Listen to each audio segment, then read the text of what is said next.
This is Lanceleaf Trillium. Trillium lancifolium, lancifolium meaning lance leaf. These leaves, very lance-shaped, so shaped sort of like a blade on a lance, on a knife, so that's where the name comes from. And everything on this trillium is sort of narrow. And narrow leaves in threes. It's a trillium, so it has those parts in threes.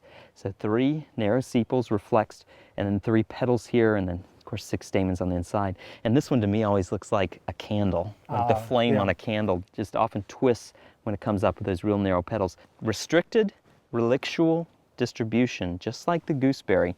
We have a plant here that is found in spotty locations across the southeast, where we have these rich north-facing bluffs, high calcium soil, and we find this trillium on some of them, not all of them.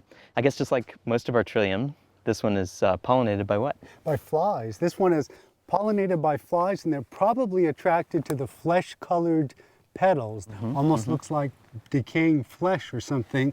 There's a little bit of an odor that there probably helps attract them to it. And of course the flowers, at least some of them, develop into a fruit, which a fleshy capsule may contain 20 or 30 seeds. Now, while this species hasn't been studied in detail, this other trillium, which not quite blooming not yet, quite, right? It's going to bloom a little bit later. But this one is the faded trillium. It has beautiful yellow flowers, and it too matures into a fruit with seeds that have an arrow, which is rich in lipids, which attracts ants. Ants very quickly harvest the mature seeds, and one of the advantages of the ants getting the seeds very quickly is that the ants take the seeds away before rodents, mice, and other things. Before something would eat the seed and destroy it. Destroy it. And what's neat about this is the ants are taking it away.